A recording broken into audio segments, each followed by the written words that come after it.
하지불안 증후군 질문입니다. 네. 저는 16살 중학생 여자인데요. 몇 달 전부터 새벽에 종아리 부분이 땡기거나 전기 충격기를 한 것처럼 아파서 잘 깨는데 낮에도 가끔 그러지만 저녁에 특히나 더 그래요. 통증이 좀 심해서 다리를 절단하고 싶을 정도인데 검색해 보니까 하지불안 증후군일 수도 있다고 해서 맞는지 궁금해서 물어봅니다. 그리고 치료 방법도 궁금해요. 16살이라고 그러셨잖아요. 그러면 하지불안 증후군이 40대 전과 이후로 나눠져요. 40대 전은 1차 하지불안 가능성이 있어요. 1차 하지불안은 약간 유전적인 요소가 있습니다. 그럼 이런 비슷한 성향을 가지신 분이 엄마, 아빠, 이모, 고모 중에 있을 가능성이 있어요. 그래서 그거는 한번 확인해 보시면 될 것 같고요. 하지불안 증후군 특징이 어떻게 되냐면 낮에 움직일 때는 못 느껴요. 깜깜하거나 가만히 있을 때 느껴요. 그러니까 그걸 정확히 만약 허리 디스크나 말초신경병은 어때요? 막 움직이면 신경을 허리를 쓰니까 더 아플 거 아니에요. 근데 이건 아니에요. 그러니까 예를 들어서 극장에서 최악이죠. 최악.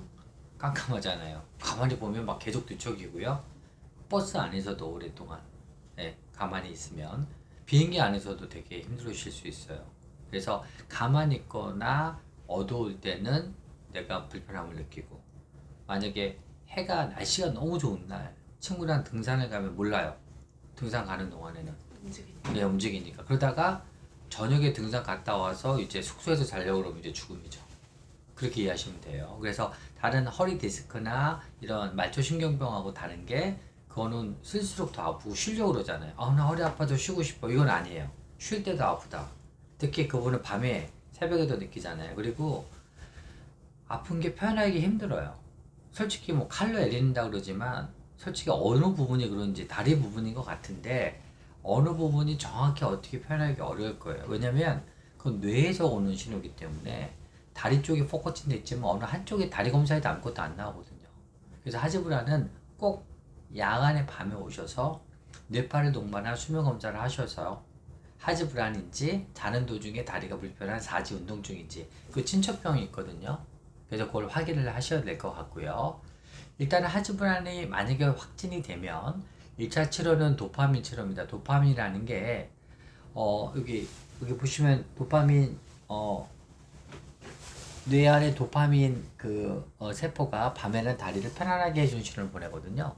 근데 도파민이 부족하면 A11 신경에서 그 다리가 편한 신호가 부족해지니까 자기가 힘든, 다리가 뭔가 편하기 힘든 불편함을 느껴요. 그래서 정상인 사람들이 다 나와 있는 도파민이 그 사람은 부족해진 거죠. 그래서 그걸 맞춰줘서 치료를 해줘야 되는 거기 때문에 일단은 내가 다른 말초신경이나 허리 질환이 아니고 하지불안인지 확진을 받는 게 중요하죠. 그건 이제 신경과 선생님이 있는 수면 클리닉 가서 확인을 하시면 되고요. 하지불안이 맞으면 유전적인 1차인지 2차인지, 2차는 원인이 있는 거예요. 특히 여성분들의 가장 많은 2차 원인이 생리양이 많아서 저장철이 부족한 경우가 많아요. 왜냐하면 저장철이 하지불안을 막는 도파민의 원료의 철분 저장량을 결정하거든요. 그래서 생리가 불규칙하거나 생리량이 많으신 분들은 몸에 저장철이 부족하니까 밤에 도파민 생산력이 또 부족해지거든요. 그건 이제 원인이 있는 거잖아요. 유전이 아니고. 그래서 여성분들 중에 생리가 불규칙하거나 생리량이 많은 분도 2차 하지불안 생각을 해야 돼요. 그래서 그게 이제 정확하게 원인 나오고 1차인지 2차인지 결정이 나면 거기에 맞게끔 치료를 받으시면 숙면을 할 수가 있습니다. 네. 하지불안 증후군하고 사지운동증하고의 차이는 뭔가요? 하지불안은 잠자기 전에 자기가 불편한 신호를 느껴서 자기가 다리 불편함을 아는 거고요. 사지운동증은 자는 도중에 자기도 모르게 다리가 계속 뒤척이는 거예요. 자기는 몰라요. 얼마큼 뒤척이는지.